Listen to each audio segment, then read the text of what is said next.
It is better to offer no excuse than a bad one. To be prepared for war is one of the most effectual means of preserving peace. Honesty is always the first chapter in the book of wisdom.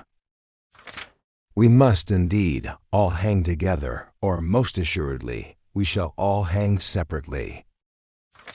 The preservation of the sacred fire of liberty and the destiny of the Republican model of government are justly considered deeply, perhaps as finally staked, on the experiment entrusted to the hands of the American people.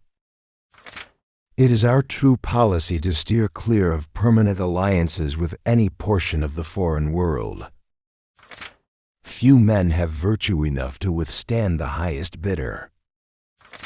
Experience teaches us that it is much easier to prevent an enemy from posting themselves than it is to dislodge them after they have got possession. The very idea of the power and the right of the people to establish government presupposes the duty of every individual to obey the established government.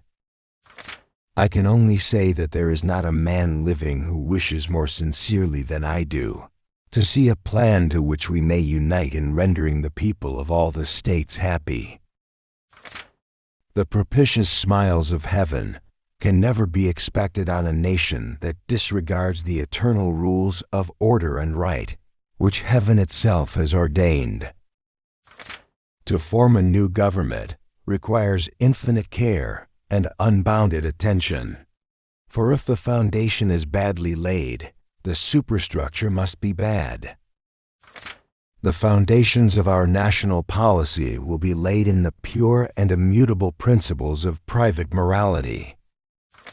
The great rule of conduct for us in regard to foreign nations is, in extending our commercial relations, to have with them as little political connection as possible. I have no other view than to promote the public good. The interests of the nation must be the supreme law. We are either a united people or we are not. If the former, let us, in all matters of general concern, act as a nation, which have national interests to consult and maintain.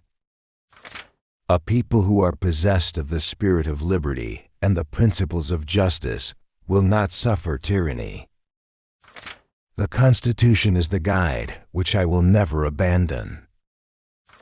I hope I shall possess firmness and virtue enough to maintain what I consider the most enviable of all titles, the character of an honest man. The spirit of encroachment tends to consolidate the powers of all the departments in one, and thus to create, whatever the form of government, a real despotism. I am not unconscious of the difficulties which attend this subject. I am not afraid of the word independence.